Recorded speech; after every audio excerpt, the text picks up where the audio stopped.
My name is Robert Hayes. For almost 2 decades, I'd worked my way up the corporate food chain until I finally made it to the title of Senior Vice President at Hamilton First Bank. Big office with a view, 6-figure salary, a reserved parking spot, the whole damn package. I thought I'd made it. I thought I'd beaten the system, that my years of grinding had finally paid off. That illusion shattered on an ordinary Tuesday afternoon. I was covering the service desk that day because one of the junior reps had called in sick. Normally, I'd never lower myself to that level anymore. Handling walk-ins was grunt work, but I figured 1 hour wouldn't kill me. The lobby was buzzing, as usual. Men in custom-tailored suits barked into phones about mergers, hedge funds, and acquisitions. Women in red-bottom heels strutted past clutching leather briefcases. The whole place reeked of money and arrogance. That's when he walked in. At first glance, I thought he was lost. Scruffy beard, ripped jeans with threads hanging loose, and a faded hoodie from Target that had seen better days. He looked more like a guy you'd see panhandling outside a 7-Eleven than someone stepping into a bank where minimum account balances started at 6 figures. Heads turned as he made his way across the marble floor, sneakers squeaking, sticking out like oil on water in that sea of polished leather shoes. He stopped right at my desk. "I'd like to invest," he said, plain as day. I raised an eyebrow, already annoyed. "How much?" I asked, expecting him to mumble something about opening a checking account. $170, he replied. No hesitation. Just pure sincerity. I burst out laughing. Couldn't stop myself. My laugh echoed off the vaulted ceilings and marble walls like a shotgun blast in a church. Everyone heard it. The security guard by the elevator paused mid-step. 2 junior analysts at a nearby table covered their mouths, snickering like schoolboys. Even a couple of senior partners leaned back in their leather chairs to watch. I stood, gave an exaggerated bow, and said loud enough for the whole lobby to hear. "Ladies and gentlemen, we've got a big spender. Mr. Lawson here is ready to invest his pocket change." The room buzzed with whispers and smirks. Some even applauded sarcastically. I could see the humiliation ripple across the man's face. But here's the thing, he didn't look angry. He didn't look embarrassed either. He just smiled. Calm. Patient. Like he was watching a child throw a tantrum. He gave me a slow nod, the kind that says, "You'll understand soon enough," then turned and walked out. I leaned back in my chair, proud of myself for putting a wannabe in his place. I even retold the story in the break room, adding extra flair, exaggerating his scruffy look for laughs. My coworkers chuckled, some slapping the table, others shaking their heads. For 10 glorious minutes, I was the center of attention, the man who'd roasted a nobody in front of the elite. Then Martin from Risk Management barged in. He looked pale, almost sick, clutching his laptop like it was a lifeline. "Robert," he stammered, his voice trembling. "What the hell did you say to a man named Reed Lawson?" I frowned, confused. "Who? Oh, the guy with the hoodie?" I told him this isn't a soup kitchen. Why?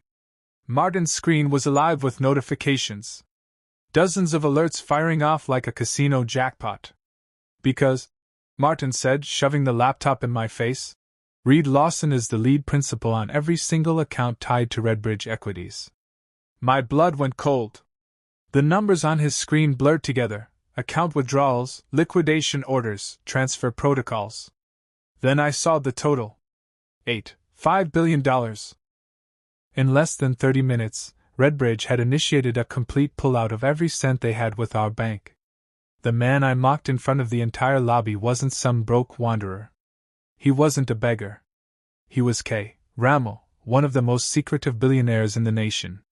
And I had just called him a joke. For years, Reed had been our crown jewel client, hidden under so many shell corporations and custodians that none of us could see the truth.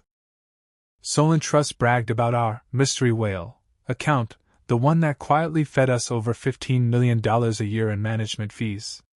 We toasted to that revenue at board dinners, all of us thinking we were the masterminds keeping the world's money moving. Here's the cruel twist. Reed used to be my husband. Yes, you read that right. The man I mocked in front of a full lobby of bankers and executives was the same man I once left behind in a crummy one-bedroom apartment, back when I thought he'd never amount to anything. 5 years ago, I walked out on him. He was just a construction hand back then, skin raw from hauling rebar and pouring concrete, too tired at night to take me anywhere nicer than a diner with fluorescent lights. I told myself I deserved more, finer dinners, nicer vacations, a man who didn't come home reeking of sweat and dust.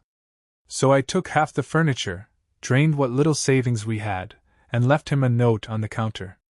A note so smug it makes me sick to think about it now. I wrote that I couldn't keep wasting my life waiting for him to matter. I even took the coffee pot. Petty, I know, but maybe that cut deeper than losing me.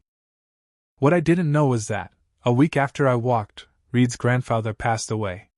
The old man had been a rail worker for 40 years, quietly buying land lots and tossing money into small, forgotten companies. That estate left Reed $3 million. And instead of burning through it like most people would, Reed disappeared into a shoebox apartment above a Chinese takeout place in Queens. For 6 months, he devoured every book he could find on finance. Buffett, Dalio, Soros, he studied them all like scripture. He dug through tax codes, shell company structures, offshore strategies, and market cycles until his eyes bled. That's when K. Rammel was born. K for Kendrick, his middle name. Rammel, his grandmother's family name flipped backward. It sounded foreign, mysterious, like a European nobleman hiding in plain sight. Behind that mask, Reed quietly built an empire I never saw coming. Meanwhile, I was busy climbing the corporate ladder at Solon Trust, blind to the fact that our prized whale account, the one that made my career, the one that padded my bonuses, was funded by the same man I had once dismissed as a nobody. Every report I signed, every board presentation I gave, every glass of champagne I raised at corporate galas carried traces of his money. Reed Lawson, the man I threw away, was literally bankrolling my career from the shadows. While I was gossiping at cocktail parties and flaunting designer heels at quarterly meetings, Reed was making power moves. He bought into an obscure battery cell company before Tesla made headlines. He poured money into clean energy startups and biotech firms everyone else laughed off. He snatched up forgotten parcels of land that turned into gold mines once development caught up. And through it all, no one ever connected Reed Lawson, the dirt under the nails construction worker, to K. Rammel, the phantom billionaire pulling strings across 3 continents. The revelation hit me like a freight train. I'd left him because I thought he'd never give me the life I wanted. Turns out, the life I built after him, the corner office, the tailored suits, the status, was literally paid for with the fortune of the man I scorned. By the time Reed's $8.5 billion withdrawal was complete, Solon Trust was in freefall. Our stock dropped 12% in a single day. The board called emergency meetings that ran until dawn.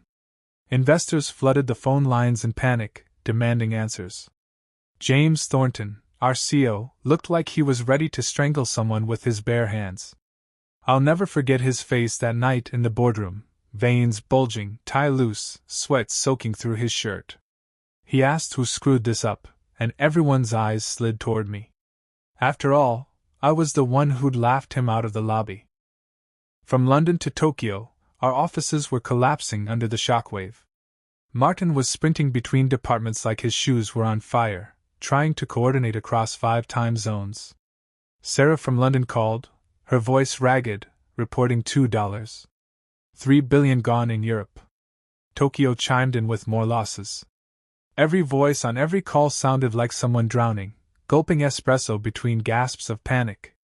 Our legal department scoured every contract, searching for a loophole. But Reed's lawyer, Ida Moreno, had outmaneuvered them all. Every notification was filed properly, every period and comma in place, every withdrawal ironclad. There wasn't a damn thing we could do. That was the beauty of it. No fraud, no shady tricks, no SEC violations. Just pure capitalism. Reed voted with his wallet. And when your wallet holds $8.5 billion, that vote can topple an empire. The traders were left to dump billions in assets at fire sale prices, desperately trying not to crater entire markets. It was chaos. I sat there in the middle of it all, realizing that the man I mocked as worthless had just burned my career, my reputation, and my bank to the ground without even raising his voice. It felt like watching someone pull the bottom card out of a house of cards. The whole empire swayed, then collapsed in slow motion. Emergency protocols were triggered.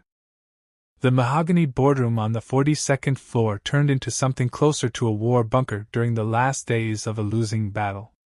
Laptops cluttered every inch of the table, tablets buzzed with updates, paper printouts flew around like confetti, and the air stank of burnt coffee from dozens of empty cups. Patricia Wells, our CFO, had her sleeves rolled up and was scratching frantic calculations onto a legal pad, ink bleeding through the page. David Choam from Client Relations clutched his phone like it was a lifeline, muttering, come on, as if a miracle text might save us. The room was panic disguised as professionalism, and it was crumbling fast. Then he walked in. Reed. Not the scruffy construction worker in a hoodie I'd mocked. He'd cleaned up just enough to show he belonged but not enough to blend in with the Wall Street sharks. A crisp button-down, a sport jacket from Men's Warehouse, same old jeans. That was Reed's style, always reminding you he didn't need the armor of wealth to command respect. The reaction was instant.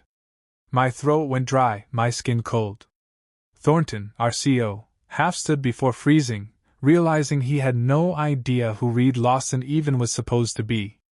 But the man radiated control. He walked straight to the head of the table, Thornton's chair, and sat down like it already belonged to him. Nobody stopped him. Nobody dared. He opened a manila folder, slid a stack of transfer authorizations into the center of the table, and spoke with the calm authority of a man who didn't need to raise his voice. This morning, I came to your bank as Reed Lawson, construction worker, hoping to invest in a company I believed in, he said evenly. I was treated like trash by someone who should have known better. This afternoon, I'm here as K. Rammel, founder of Redbridge Equities, to inform you that our relationship is over. Thornton scrambled, stammering about appropriate disciplinary action and compensation for the inconvenience. He sounded like a drowning man trying to plug holes with his bare hands. Reed didn't even flinch. He leaned back, folded his hands, and smiled. $15 million. That's what your bank made last year off my accounts and management fees. Not bad for managing the money of a beggar, wouldn't you say? The word cut straight through me. Beggar. My own insult, fired back at me with surgical precision. I let out a sound somewhere between a gasp and a whimper. My hands shook as I stared at the documents, pages that meant my career was finished. Reed walked around the table until he stood right beside me. He didn't sneer, didn't gloat, just looked down at me with calm eyes. This isn't revenge, Mira, he said softly enough that only I could hear. This is about respect, something you never learned to give. And then he left me sitting there in silence while the room spun. By the end of the week I was resigned.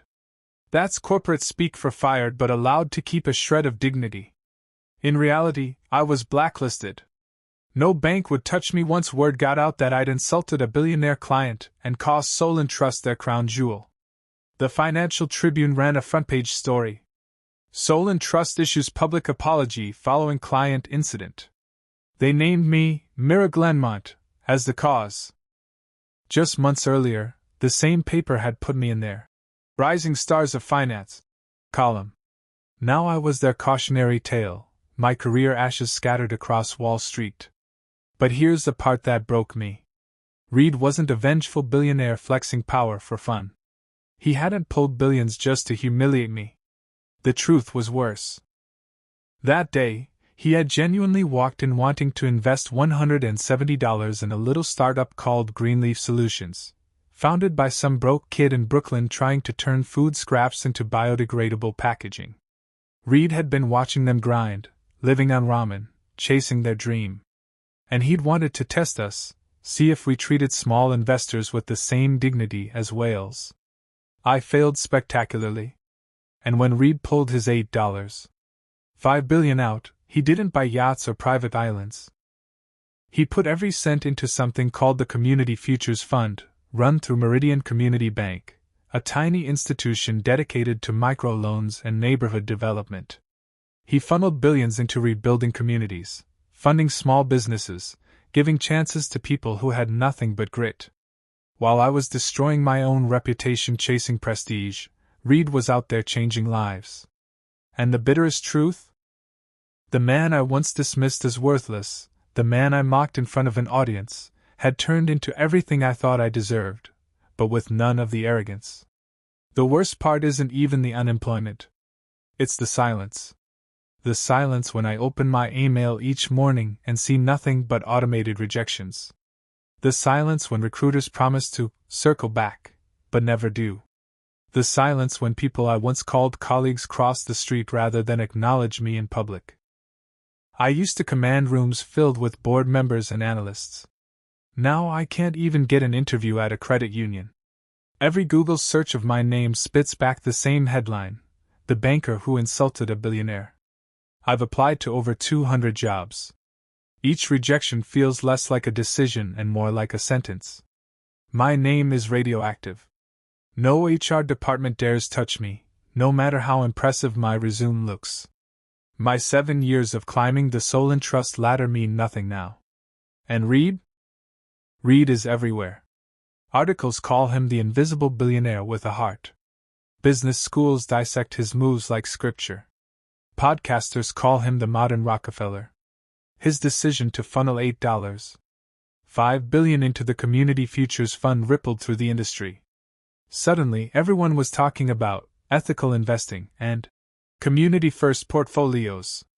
Other billionaires scrambled to copy him, desperate for the same reputation he'd earned by simply doing what he believed in. I saw one story that nearly broke me. Every month, 500 kids across America get $170 scholarships. Book money, lab fees, application costs. Reed designed it that way, down to the dollar, as a permanent reminder of the moment I laughed in his face. 500 families lifted a little higher each month because of the money of the man I called a beggar. My cruelty turned into their lifeline. Even now, his fingerprints are everywhere. The Riverside Community Center, the one he built in the neighborhood where we both grew up, has his touch without his name. The gym, the classrooms, the job training office, they all carry plaques that read "Funded by Community Futures." Not by Reed Lawson. Not by K. Rammel. Just by the community. That was Reed's brilliance. He never needed credit. The credit came to him anyway. 2 years have passed since I lost everything, and I'm still living in a one-bedroom apartment with rent I barely scraped together by doing bookkeeping for a cousin's landscaping business. I used to sneer at people with side hustles. Now I'm one of them.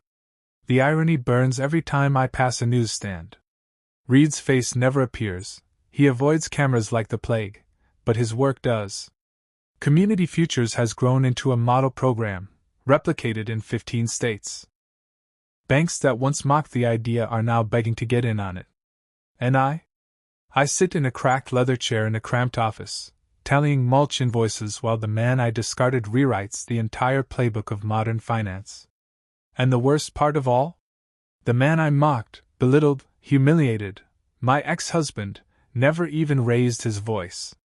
He didn't destroy me with lawsuits or smear campaigns. He didn't gloat. He just let me burn myself alive, then quietly built something better from the ashes. I thought I'd married a poor construction worker with no ambition. What I really had was a man who built an empire brick by brick, and when I left, he didn't chase me. He just kept building until the whole world noticed. Now the only time anyone says my name is in connection to his legend, the woman who mocked a billionaire and lost everything.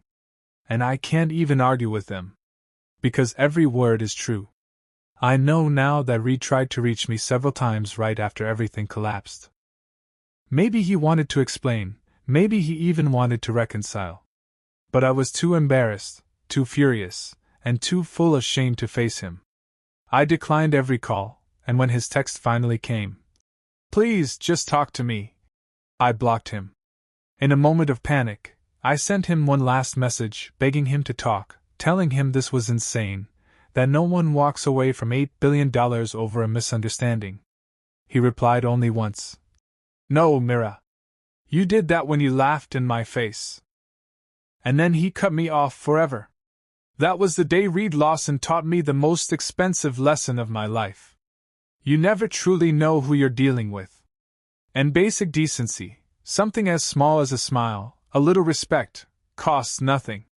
But treating someone like garbage can cost you everything you thought you'd built. The worst part? Knowing all of it could have been avoided. If I had simply taken his $170 with courtesy, none of this would have happened. He would still be Solon Trust's well client, the bank would still be collecting millions in annual fees, and I'd still have my corner office, my prestige, my life. Instead, thousands of families are now benefiting from a fund built to prove exactly how wrong I was about what truly makes someone valuable. Sometimes I drive past the community garden Reed built on land his investments reclaimed in East Brooklyn. It isn't the kind of place that wins awards or makes headlines. It's just a quiet patch of green where tomatoes grow in tidy rows, sunflowers rise above the fences, and children play on swings made from donated lumber. There's a plaque on the gate with 4 simple words: respect is grown quietly. Nobody there knows the man behind it all is a billionaire. They just see Reed in his jeans, dirt under his fingernails, showing up early and leaving late. He still makes time for Mrs. Rodriguez, 86 years old, who brews coffee strong enough to wake the dead. She has no idea that the man who waters her peppers is the same one who brought down an empire with a whisper. That's the thing about Reed. Power that needs to announce itself isn't real power, it's just noise.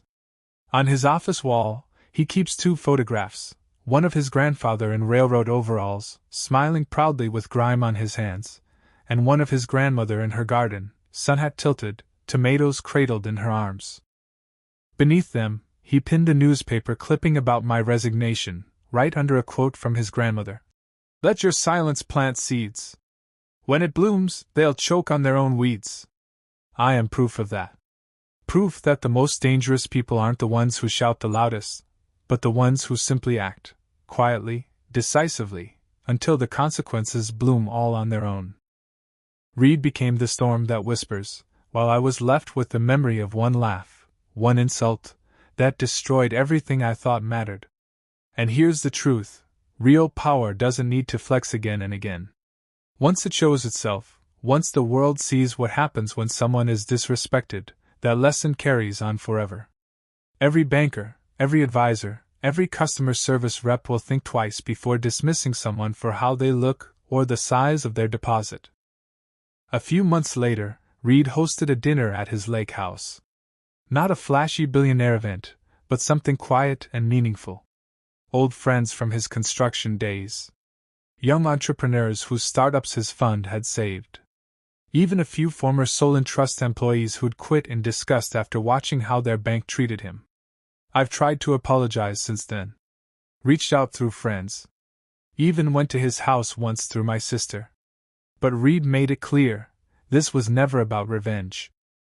It was about respect, something I never gave, and something I only began to understand once it was far too late. Helena told me that when she visited him, he wasn't angry. He wasn't vindictive. He was simply disappointed in humanity. And that somehow hurt even more. Today, I'm unemployed, blacklisted, and forgotten by the very industry I once thought I owned. But Reed? Reed has become everything I never dared to be. He's proof that true wealth isn't measured in possessions but in what you build for others. The same $170 I mocked now funds scholarships, helps families, and supports startups turning food waste into biodegradable packaging. That one small amount has ripple effects stretching further than I could ever imagine. From what I hear, Reed hasn't changed at all. He still drives his beat-up Honda. He still lives in the same modest lake house. He still shows up at the community garden in worn jeans, smiling at children on the swings and sipping Mrs. Rodriguez's coffee. Nobody there cares about the name. K. Rammel. To them, He's just the man who shows up early, gets his hands dirty, and helps things grow. And me? I'm the cautionary tale.